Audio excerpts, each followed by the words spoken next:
Hey everyone, welcome back. This is episode 25 of CNY Conversations, quarter of the way to 100 already.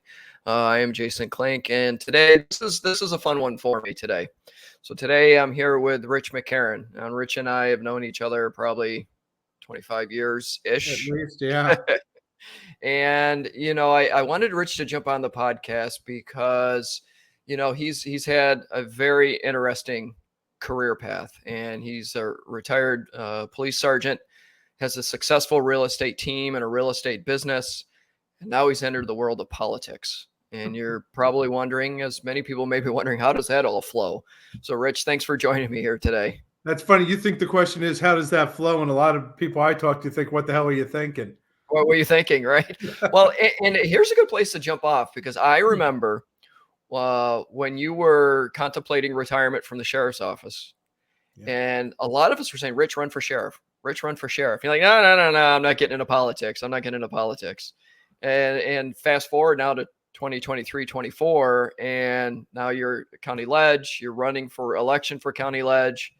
And, to me, you bring a hell of a wealth of experience that, you've been in Central New York for decades, and so why the jump? Why now? Yeah, so it's funny, and you're spot on. Obviously, we've had a lot of conversations personally and professionally over the years, but it was always an aspiration of mine someday to maybe be the sheriff. And then I got really turned off to politics. Just, I think you could understand why. But I think everything in life is timing, and everything comes up and happens at a certain point of your time when you're ready for it. When the world thinks you can handle something, the opportunity shows up. So I think that's absolutely what happened in my transition to real estate. And then that's absolutely what happened in my role now in the legislature, because that was nowhere on my radar. It's so interesting you say that, because I believe in that 110%, that the universe kind of puts things in front of you as they should be in front of you. And, I've told the story probably too many times, but, I was at a point in 2016 where I was done with public safety, didn't want to do it anymore. Yeah. And I came to you and said, Rich, I need to learn something other than public safety. And you were like, well, go take the real estate course, come back and talk to me. You still hate me for that? Nope, absolutely not.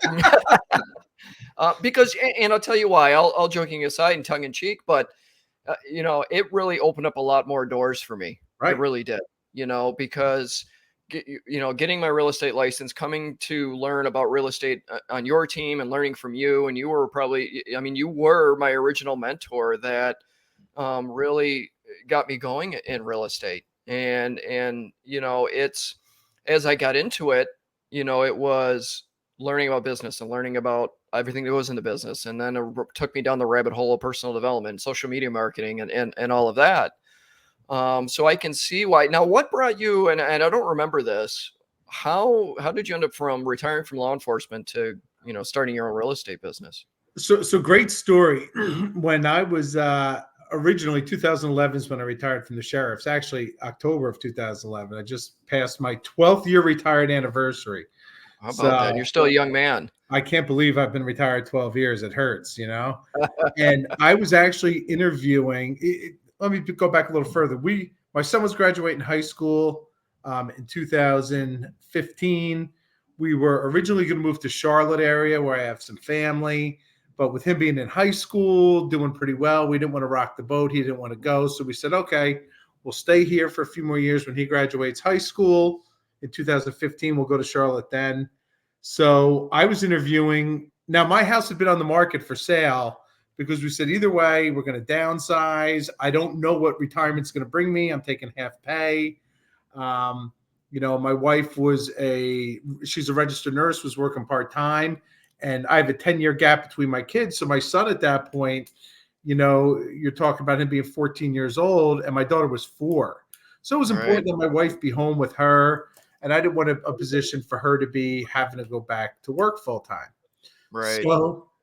So I was applying at SU. I thought it would be perfect. The free college tuition, I'll be there enough years, And then, we were going to downsize in anticipation for a whole different economic picture. And my real estate experience was horrific. So bad. Yeah. I got so mad, Jay. I signed up to take the course just to learn what this agent should have done. It's so comparable because I originally got interested in real estate because of a similar experience. Yeah. Where it took a year to sell my previous life home. And it took a year because it was a buyer's market. I didn't understand, but it was very much a buyer's market. But to me, at the time, I was like, man, I could have done so much better at getting this house sold, so I kind of went the same similar path. Yeah, and that's how it was for me. It wasn't even the market condition. It was just lack of communication, just some disrespectful, what I found to be disrespectful correspondence.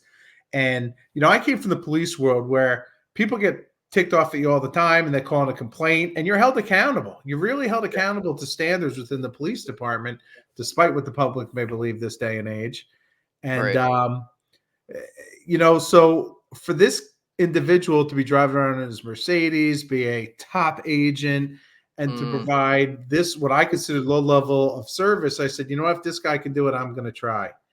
And I'll never forget coming home, telling my wife, I said, hey, I put my retirement papers in. I have 7 work days left. And she's like, oh my, and we were waiting till I got heard on the SU thing. She goes, oh my God, you got the job at SU? No, I never told my wife I was taking the real estate course. Surprise. Took the course, met with a couple brokerages, signed on with one. I said, no, actually, I'm going to be a real estate agent. I slid all the paperwork to her and she looked up. She goes, oh my God, I'm going to have to go back to work full time. And luckily it didn't play out that way. Yeah. Real estate's been, I'm very blessed. How many people get one career that they get to work and say they loved? And I have 2 and starting a 3rd, and I'm passionate about all 3, Yeah. And I mean, you retired early 40s from the sheriff's office? 40 years old. 40 years old.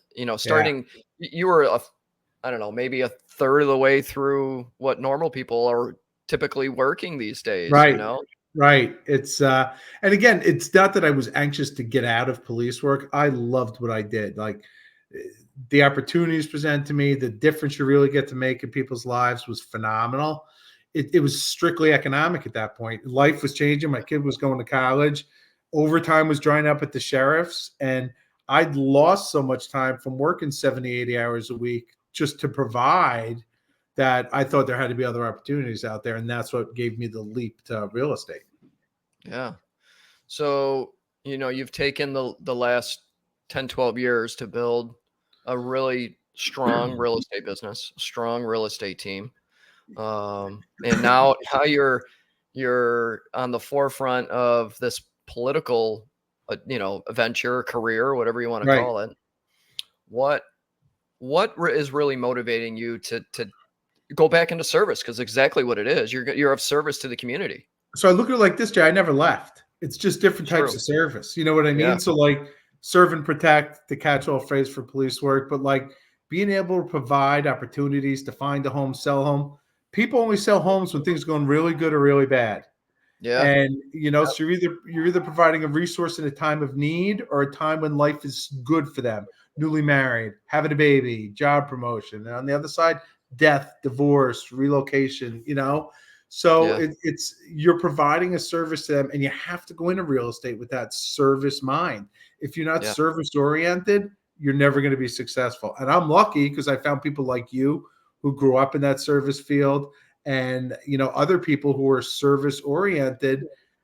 And if you're not a servant leader, you're not a good leader. So it's and now public service, if you will, back into politics is just kind of like another transition to that. Is there something that really kind of was your catalyst to go, you know what, I'm going to do this? So it's funny, the real estate, the political stuff, I've always been involved. I was political action chairperson with the police union, a committee person in my town, in a political party where I live. And, a couple things happened in some races that I found to be unethical. And that's kind of when I stepped back a little bit. But times have changed. Leadership within the party has changed. And I think, things are on a positive path. I started getting more involved, attended more fundraisers, sponsoring more events. And the legislator who is in my district, unbeknownst to me, was stepping down for personal reasons. And I got a phone call from a couple people who said, "Hey, is this something you'd be interested in?" And I thought, well, what's the time commitment? Because I don't want to sign up for something and because of the real estate business, not be able to give all the time and energy it deserves. And after talking through some of that, I thought, yeah, I would definitely be interested. So it was like a series of, because I was getting appointed at that point. I wasn't getting elected. I was appointed to finish the last 9 months of this official's term.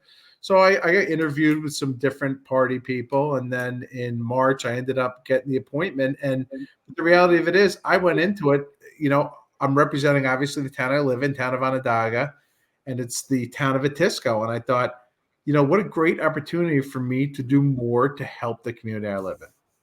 That's great. And that honest to God excites me. And it's been very personally rewarding. And I think that goes back to kind of the cloth we were cut from. Yeah. All of those years in public safety, trying to help the community be better. And now you get a chance on the political end of things to help the community get better, help the community grow, be of service to your neighbors. Right. And really go down there. But I mean, there's a kind of a political game here to play, because we live in a Republican county and a Democratic state. It's not a Republican county anymore. Now registered Dems outnumber registered Republicans in our county. I did not know that. How about that? Yeah, that's recent. And it's very close, but there are more registered Democrats. And there's a huge increasing number of people who are just not enrolled in a party. And that I understand with the frustration on the national level of both parties. Yeah. Yeah. And I'm kind of in line with that because it was probably 2 presidential elections ago.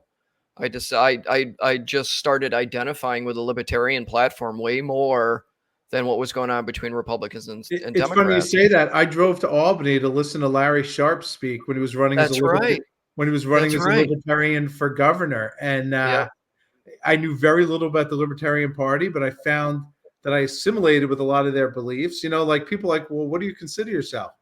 And I'm like, mostly aligned with the Republican Party, somewhat aligned with the Libertarian Party, somewhat aligned with the Conservative Party, and social issues somewhat aligned with the Democrat Party to a degree, but it's and I'm like, and if people like that, they can vote for me, and if they don't, then I get it. I shouldn't be representing them.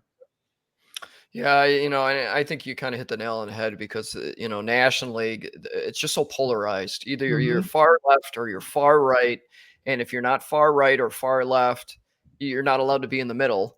Right. And you're bad because you're not taking those extremist views. I think luckily we don't have that locally, those polarizing, right, which is good. I think that stays on the national level. Because a lot of the bigger issues are what polarize us. Yeah. And I think that's why I love being involved in local government, because people don't realize how much decisions made at this level affect their lives every single day. The bigger issues, yes, they affect how we do things, but they don't necessarily affect what I'm doing this week, this month, this year. And I'm grateful that I now have a voice in that hopefully represents my friends, neighbors, and community. Right. And I mean, so many different topics. I took the time to watch the county exec debate last night. Yeah, I watched both of them, and it was pretty interesting. It is interesting, and Ryan McMahon being the county executive, Ryan to me really, he has, watching him kind of come through his political career from being county ledge chair, county exec, but I think he really showed his true leadership skills during the pandemic, even though it sounds like it really did a number on him. Yeah. And Ryan has really set himself up nicely to be the leader of the entire county political arena, just based on the accomplishments that he's had so far. I agree with you 100%. Yeah. I was going to say, do you find is that going to be a positive for you being on the same party line? So I'll give both sides of that answer, but I'll tell you, I've been friends with Ryan. Ryan did my mortgage at my house years ago. I worked on Ryan's first campaign for city council way Oh, back that's in the right. day before the Yep. legislature. So Yep. I've been lucky to, be associated with him to a degree. Um, and I've watched him grow up in the political world, and I've watched him mature, and I've watched him become very good at what he does. When you look at the two candidates side by side, in my opinion, there's only one clear choice. You have people who don't like him for the aquarium. You have people who Yeah. may not like him because contract negotiations are sometimes adversarial, but it's politics. It's not personal. And Yeah. he's a good person who does what he thinks is right. And I give him a lot of credit for that. He was a phenomenal leader during the pandemic, especially when you look at how things went on the state level and federal Yeah. level. I think we always had a great voice of reason locally. Yep. And you're right, it did take its toll on him. And but look at where we're going. All the investments we have in the economy in Central New York. We've lost so much over the last decades, Right. and now we're like nobody's worried about okay, well, we don't have GM anymore. We don't have Yep. Chrysler or New Venture Gear. We don't have Carrier. Bristol downsized, sold to a foreign company. No, now we're looking at, oh my God, we're getting this, we're getting that. And Right. that, for me, it's exciting to be watching it on the coattails. You know what I mean? Right. Like, Right. obviously I had nothing to do with it, but to be part of the county government dating back to Nick Piro when this vision started, Yeah. it's an unbelievable investment in our future. And Ryan McMahon, 100%, is the person who has earned the right to lead us there and whose vision has brought us there. Yeah. And this isn't a Yeah. Ryan commercial. I'm just Right. saying, I'm really No, just giving my opinion.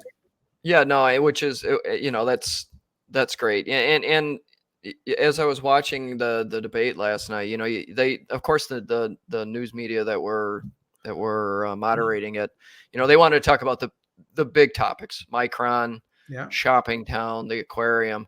And I want to touch back on the aquarium. And this is kind of my point of view with the aquarium. And people, if you think back to the AMP, when they built the amphitheater, Exactly. everybody yelled and screamed about the tax money and what they were spending and how could they do that. And now everybody loves it.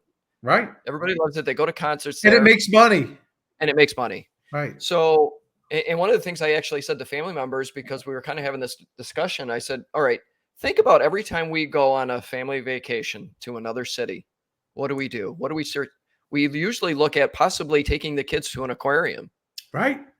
So why not have that opportunity here? I agree 100%. So I'm from downstate originally, grew up in the New York City metropolitan area, high school in Jersey. And like I was spoiled, museums, aquariums, zoos, planetariums, Yeah. those cultural centers, educational centers for class trips. And I think Central New York lacks a lot of that. We have Burnett Park Zoo, phenomenal zoo. We're lucky to have that. We've got the most, but I mean, what other we don't have planetarium, we didn't have an aquarium. And the fact that they're building this, it's going to be, largely an educational establishment. We're going to build a whole part of it talking about the history of the Haudenosaunee Indian nation that was here before us, and really honoring them and what they've done to help develop Central New York. I just think if it doesn't make money, I still think it's a good idea. I think we lack cultural resources. We lack places to go like that. And, people have asked me, because the aquarium vote was done before I got on the legislature. Right. So, but I would have supported that. And if you look at it too, it's doing something with the Inner Harbor that it isn't being done. I mean, it's just vacant land. That's right. And all of that was supposed to be part of Conjul and Pyramid scheme of building out the mall and all that. And they took their tax breaks and ran. That's a whole different other topic. But at least something is being done in the Inner Harbor where maybe nothing would have been done if it wasn't for this idea. Right. And you're talking about a big park in the Inner Harbor. You're talking about a boat launch in the Inner Harbor. You're talking about the possibility of building pickleball courts in the Inner Harbor. The county is exploring developers for residential development in the Inner Harbor. I mean, I think there have been great things done with some of the festivals that Empower is sponsored, Limp Lizard is sponsored, utilizing that area after the lake cleanup. Just like you said, let's tap another resource we have here. Let's build it up. Let's invest in it, because we're not investing for next year. We're investing for 10 years, 15, 20 years down the road. Yeah. And I mean, realistically, all of that, any of that will help the city of Syracuse. The city of Syracuse notoriously is an impoverished, poor city. Yeah. So why not bring tax dollars to the city of Syracuse to kind of help? Let's help here and really kind of, because there's, and you and I know this being in real estate, but there's really been a bit of a revitalization of the city. You know, you got that whole project at Wolf and North Salina Street with the Penfield building. You got all kinds of development downtown. Yeah. So keep this going, because it's the only way that the city of Syracuse is going to turn the corner and get away from being an impoverished city. Right. And it is amazing to see how downtown has developed and improved over the years. I'm glad to see that. I hope for some more economic development. I'd love to see a true grocery store in there. But again, that's city government versus county government. Right. Right. I think this came up in one of the debates with infrastructure and problems with some of the sewers, and Ryan McMahon said, we don't own that. We can't control it. So there's only so much we could do before we're overstepping our legal authority. But the county is committed to supporting the city in a variety of ways, infrastructure development, inner harbor development, the aquarium, like you said, with the tax revenue. I mean, and then on the social side of things, all the money that the county is committed to, like the lead paint testing and the abatement of lead paint in some of the properties, because you and I both know you go into a lot of these houses and there's lead paint in there. So for sure.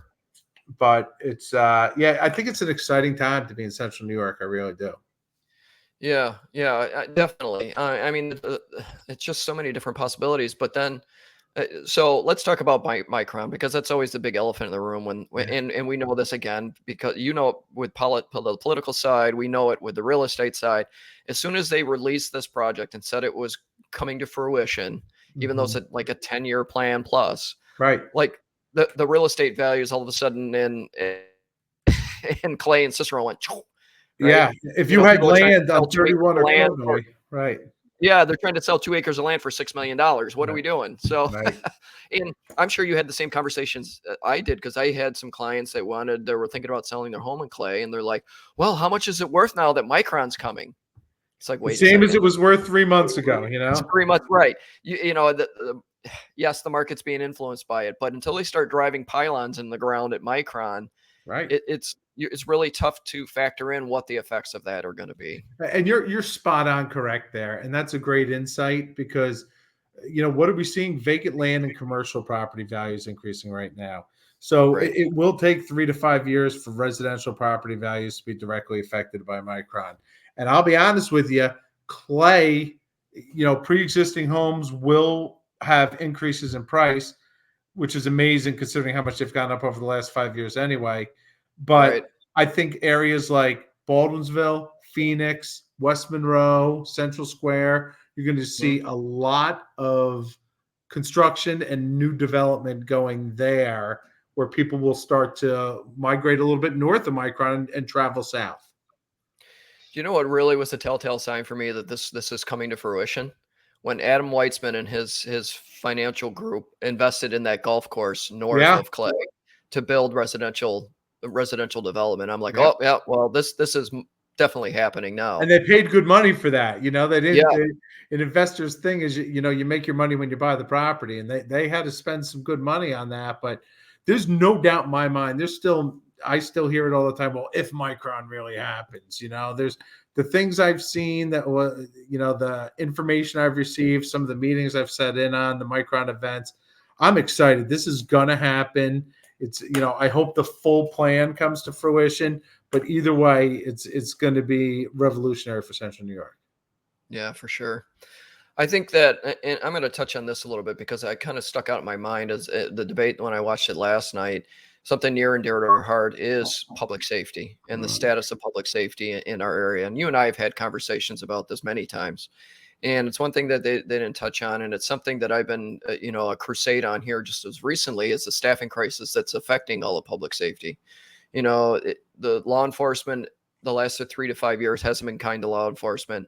Most of the police officers, they hit like you did, hit 20 years, gone. I'm done. I'm out of here. Instead of working 25 and 30 years. I come from 911, where not only do you have the retirements and the lack of the ability to recruit quality candidates, but also the folks that are between 10 and 20 years, me included, that went, you know what, I've had enough of this. I'm going to go find something else to do. And, that's a whole lot of experience walking out the door. It's been devastating to 911, and I will comment on that when you're done. Yeah. And no, what I was going to say was,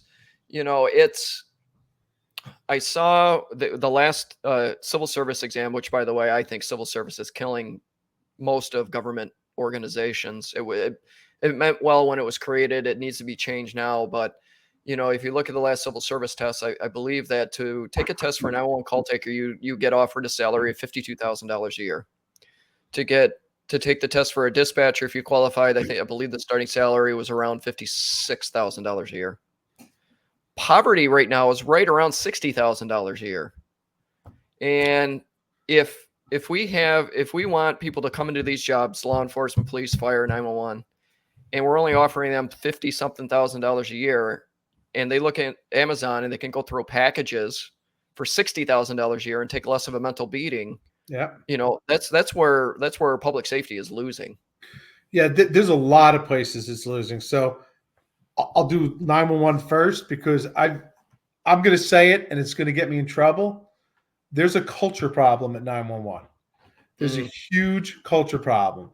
That, I think, is number one. I think that is a lot of what, you felt when you left. A lot of people I know who've left recently with 10, 12, 15 years on the job, and people of retirement age who've left have talked about the culture problem.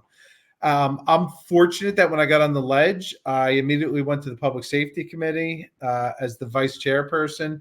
So I'm in tune a lot with what's going on. I talk to a lot of people. I have a lot of friends, as you know, up at 911. And the reality of it is the employees are getting beat to death up there. It's tough to say. It's tough to see, rather. But, the number of messages that go out, because they're short this many, they're short that many. It's a public safety crisis. It's nothing short of an absolute crisis, and public safety in our community is suffering because of it. Yep. Now, I'm not like trying to make people nervous or scared, but I'm telling you, it's recognized, because I don't know if you know right now, but you can get hired there's no civil service requirement anymore to work up there as a call taker. So they passed legislation in Albany that we adopted locally for a period of time where you can get hired. It's not a provisional employment. You have to meet the same standards, do the same training. But we all know that for civil service, an announcement goes out. The test is 6 to 8 weeks down the road. The test results may take 6 months to come out. Right. And then half the people on that list have gone somewhere else, got tired of waiting, don't qualify, couldn't pass the test, even though they may have great skill sets, but they're not good test takers. So they did away with that, and 911 now has the capacity to hire without civil service. So that's huge. Realistically, that's huge. It is huge, and I'm hoping that, and I'll give credit, because I've seen them out at a lot of recruiting events. I've shared a lot of it on my social media. They are trying to get the numbers in, but I think once they get the numbers in, the next step is to work on keeping the numbers there, keeping the people there, incentivizing them to stay. I think part of this, I'm going to get in trouble again, is a union issue. I've said it for years. I think 911 should have its own union. I don't think they're well represented. I think they have issues and concerns and needs that are unique to them over some of the other members of their union.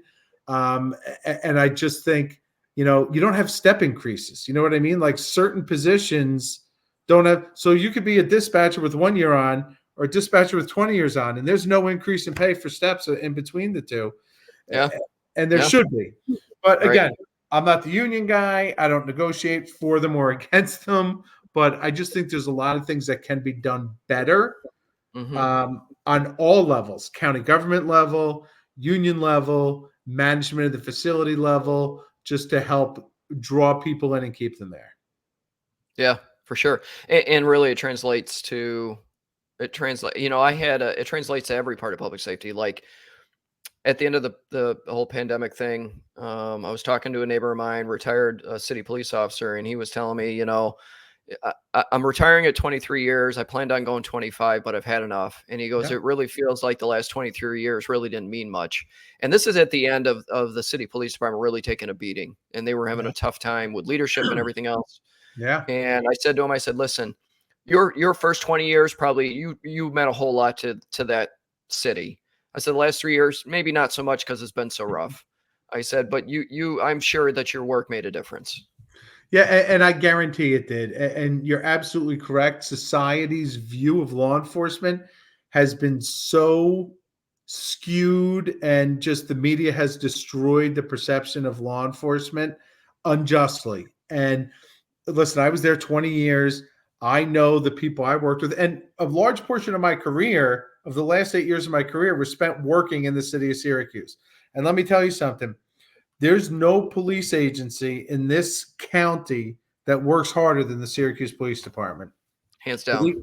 Policing is very different in an urban environment than in a suburban or a rural environment. And the men and women who go to work every single day in the city of Syracuse, I have absolute respect for, because their job 90% of the time is a thankless job. And they come in and they do it passionately for the sole reason of trying to make things better. And it's just crazy how their law enforcement is disrespected, underappreciated, and it's a shame. And I think that is what a lot of the staffing issue is for recruiting people into law enforcement and corrections. Yeah. I think the staffing is a large part. I'm going to open another can of worms here.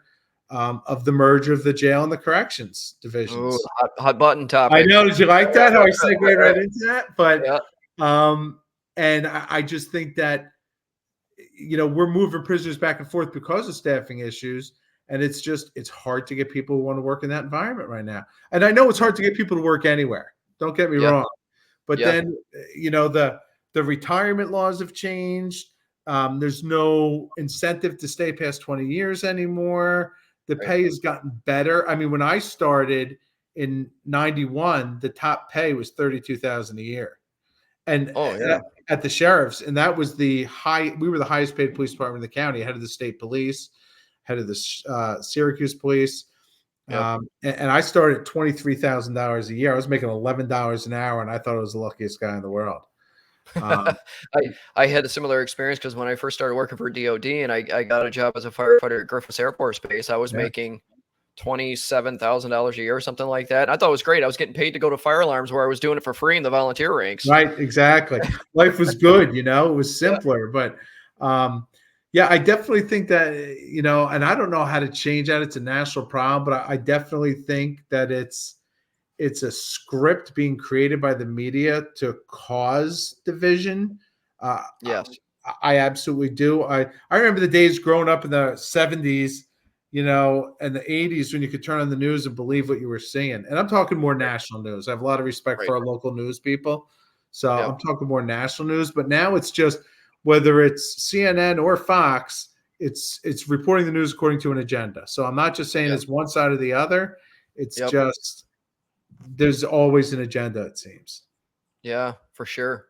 And it depends on which side of the polarized field you're on. Absolutely correct. That's why I stopped watching. I don't typically watch the national news unless my wife turns it on, just because it just infuriates me.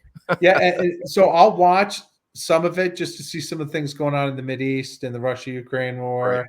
And it's just, but again, it's becoming so so divisive. The whole, Gaza Strip, Israel, it's Hamas. It's just another way to further divide us as a community. Yeah, for sure. Because it's the trickle down effect of that is just, it's just large. I know. And look what had just happened at Cornell with that student making making stupid comments. Yep. It's just too it's too raw and too real for a lot of people. It is, and too personal.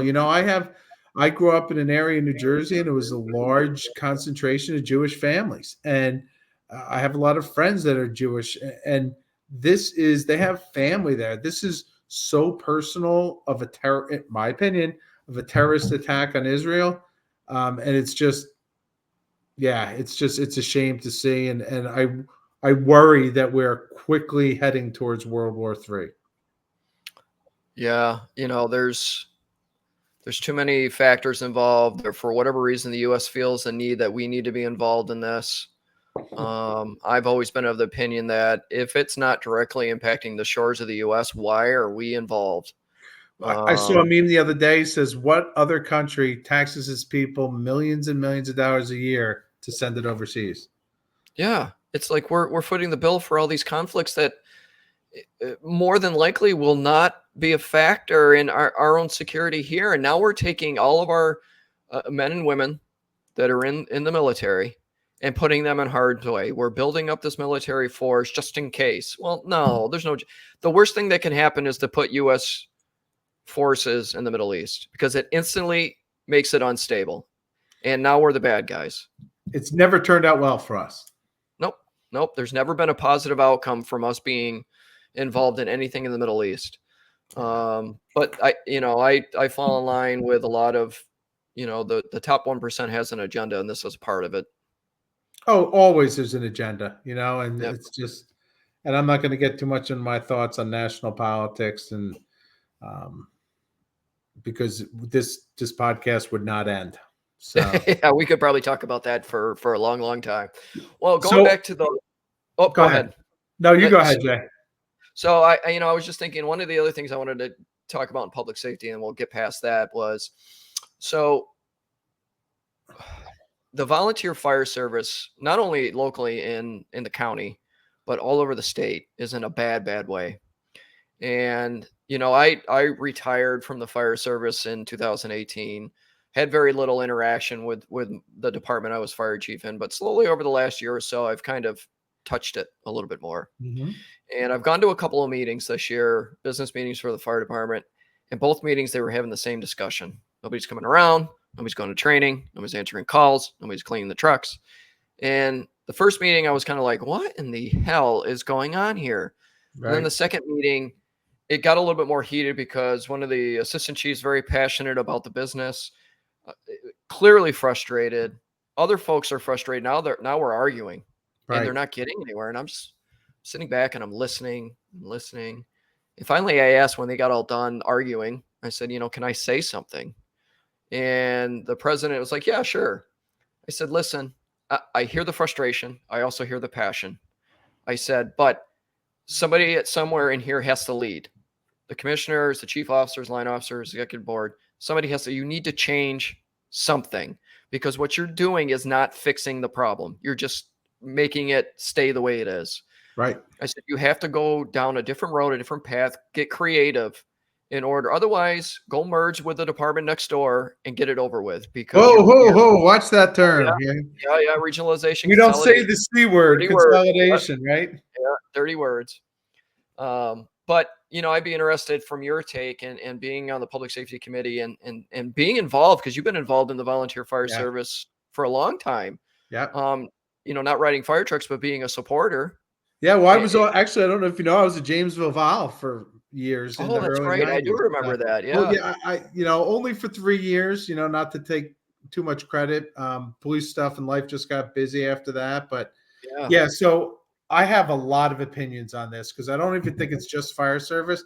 I think it's the EMS world at all. Also, I got to put those two together. You look at what happened out in Cayuga County with AMR leaving there, and the stress that's putting on. But the volunteer fire service, it's funny, the ledge is continually looking at this and ask about this. Now, I'll tell you that we are very fortunate to have a talented emergency management director in Dan Weirs, the fire coordinator, the EMS coordinator, both phenomenal. I've got to know them much better. And I think that their knowledge and experience kind of puts us ahead of the game. But it's funny in the fire world. I used to joke. I said the only organization that's more political than a police department is a fire department. Oh, 100%. And it's so the big thing that I've gotten involved with as in my public safety role in the legislature is the fire advisory board is making a comeback. So Nope. fire advisory board is part of emergency management, and it implements, it's kind of like a liaison to the fire world, integrating emergency management world. And the thing they're attacking now, and a part of it has to do with staffing shortages, is the mutual aid plans. Oh, yeah. I don't know if you've heard much about this. They came out with a proposal on how mutual aid plans are going to work. And I believe the heart and soul of it is historically some neighboring fire departments have not gotten along well, don't play well in the sandbox. Okay. Yeah, I'm very familiar with that. I've saw it over the years between police agencies. It happens, and you might have fire department A and then B and then C, but A and B don't get along. So they skip B and call C in before them for their fires. Yep. And really the homeowner whose house is on fire doesn't give a crud what fire truck shows up. Just send me a staffed truck to put my fire out. Yeah, 100%. However, we're in a home rule state, Yes, we are. And the politics of neighboring fire departments are legit, and everybody's going to make the decisions on this are elected officials. So you throw this into the big mixing bowl, and it's been fun to sit back and watch because there's a lot of meetings coming up on this new mutual aid plan. And I attended the last fire advisory board meeting, and I had a lot of questions because, like you said, I've always been an outsider supporter of the volunteer fire departments. I have great relations with them, and I want to keep that. So I think it's important for me to understand both sides. But we have a staffing problem in the volunteer fire departments. 100%. It's just, I think that a lot of fire departments thought outside the box when they did the bunk-in programs. That was phenomenal for daytime staffing, but never should you have to wait, and I'm pulling a number out of the air, this isn't a stat, 10, 12, 15 minutes for a fire truck to get to your house if your house is on fire. That's accurate. If you're in a suburban community, if you live way out in East Bejesus, maybe it takes a little longer. But, I've seen it, and I live in a fire district that sometimes doesn't get along with the neighboring district. I was chief of a department that didn't get along with its neighboring department. So I remember it. And so it's unfortunate. And I think something's got to change. I don't know if I had the answer, I'd write a book and, we'd be having this podcast on my Caribbean island somewhere. But something's going to change because what we can't afford is for every town to have a career firefighter or 2 or 4 staff 24 hours a day without a devastating local property taxes. Oh, 100%. And barring a change in recruitment and retention in the volunteer fire service, this is what's going to happen. And while I applaud I'm going to beat up county government a little here. While I applaud county government for some of the things they've done with the property tax breaks for volunteer firefighters, etc., what's the average age of the volunteer firefighter coming in, Jay? The average age is 22, I believe. And how many of them own homes? Very few. Right. So this isn't incentivizing the people we need to incentivize. My opinion, we need to do educational incentives for high school kids, set up something that relates to like a college savings program, scholarship awards, so many hours. You get to go to the OCC fire protection classes. Let's start getting the people, because not for nothing, nobody wants me showing up on a fire to put a fire out anymore. I'm going to have to stop for oxygen before I go in. You know what I mean? Right. You want these 20, 30-year-old strapping men and women who are in much better shape than me anymore. Yeah. And the reality of it is, to recruit them and retain them, we have to give them rewards that are substantive and relevant. And while 100%. I think the property tax thing was a great idea for a certain demographic, it doesn't go far enough for the demographic we need to address. Yeah, 100%. I think the other thing too is if they want to attract the older demographic, they need to allow them to schedule their time. Right. Because nobody is working, 8 to 4, 9 to 5 anymore. Most people are working 2, 3 jobs. Yeah. They don't have a lot of time, but they schedule every minute of their day because of their families and work and everything else. Why not allow them to schedule their time and to come volunteer, Right. 4 hours a week or whatever it might be.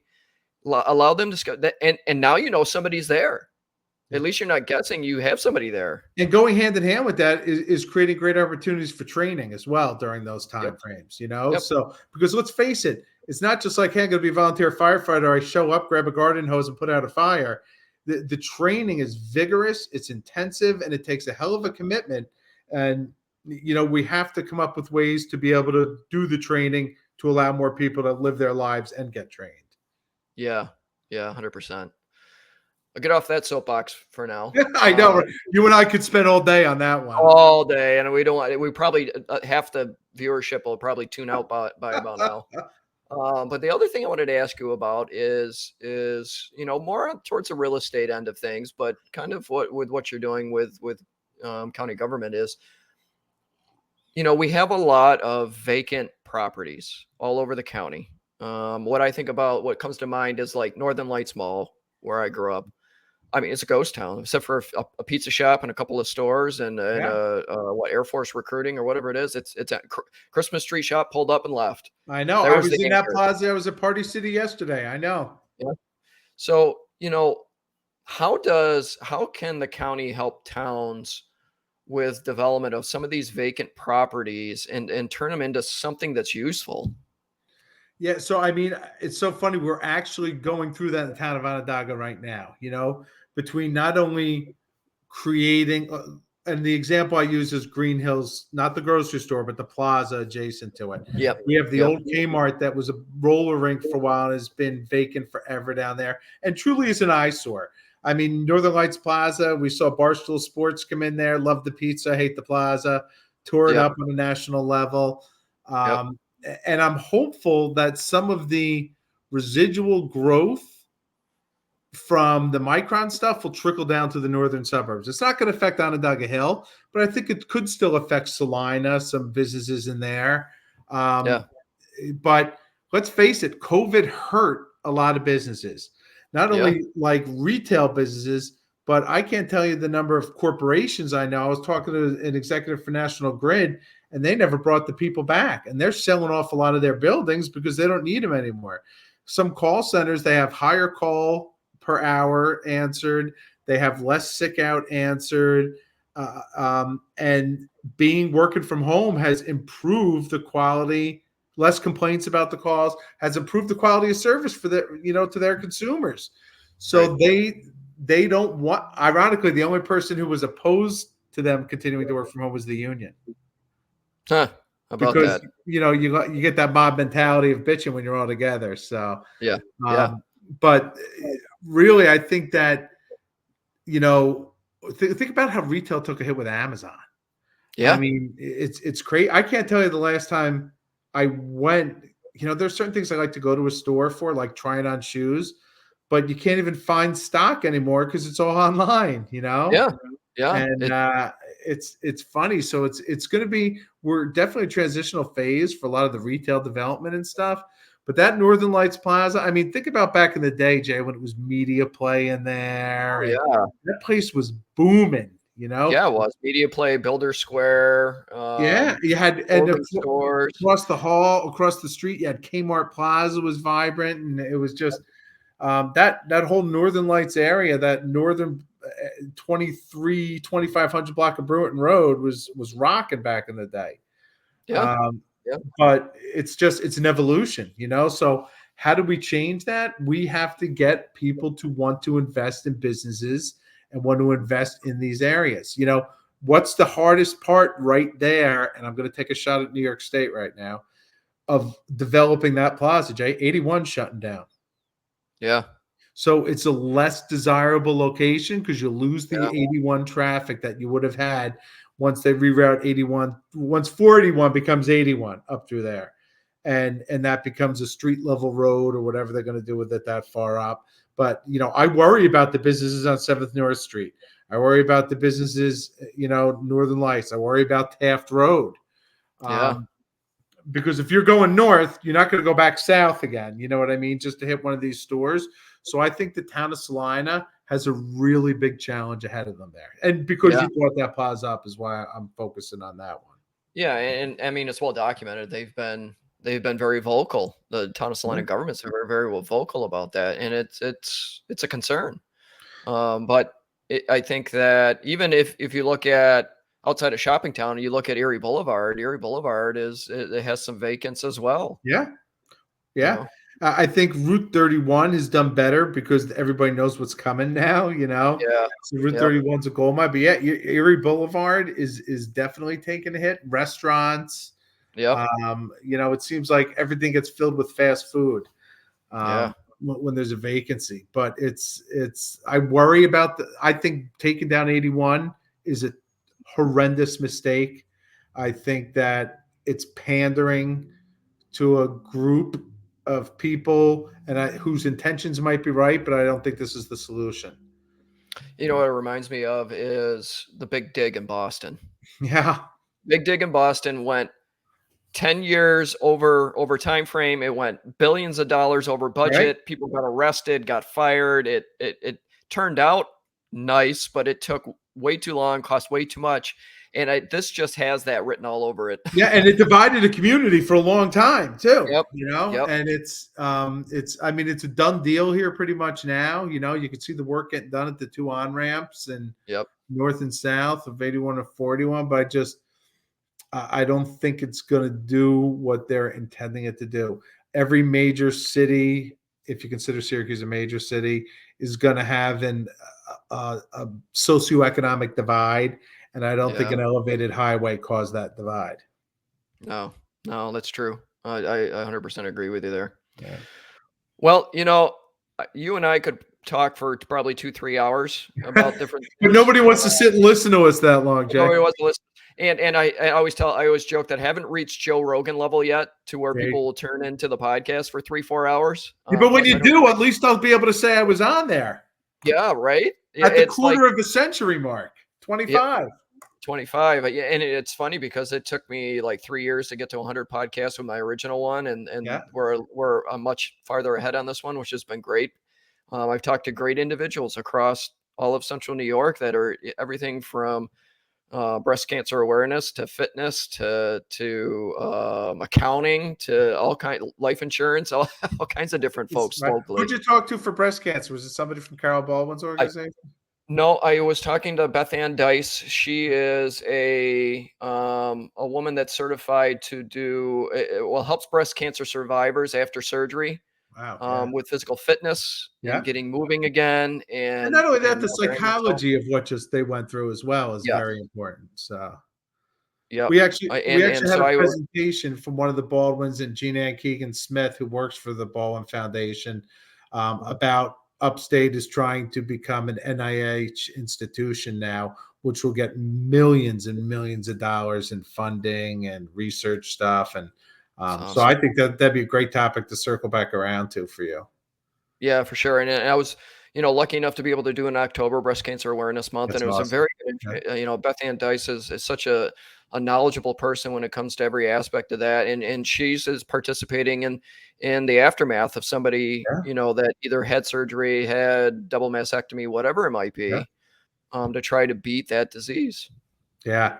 And I mean, you probably saw recently somebody who was a paramedic here locally in their Eastern ambulance, moved down to North Carolina, just died of breast cancer, came on quick like that. And 47 years old. It's a devastating cancer. And I applaud everybody who's not only working towards a cure there, but helping women deal with it, survivors as well as people who are still going through treatment. Yeah, 100%. It touches way more of the population than some folks may realize. Yeah. Well, Rich, I appreciate you taking the time. Yeah, Jay, it's always good seeing you. Yeah, I love talking to you, and like I said, you and I could talk about stuff forever. We have for 30 years. But like I said, I appreciate the time. Everybody that's either watching the podcast or listening into it later on, please drop a comment, share with everybody you know. Make sure you go out and vote on election day. I'll drop this podcast before election day, but go out and vote and vote your beliefs, vote freely, because you have that constitutional right to go out and vote. You have that right, that privilege, and that responsibility, in my opinion. And you haven't earned the right to vote if you don't, or to bitch about the way things are going if you don't vote. Yeah, for sure. You're either part of the solution or part of the problem. Amen. I've been part of both in my life. It's great. Yeah, you and me both, brother. That's awesome. Rich, thank you again. I appreciate it. We'll have to do this again, maybe after you get elected. Yeah, I'd love that. Anytime, Jay, let me know.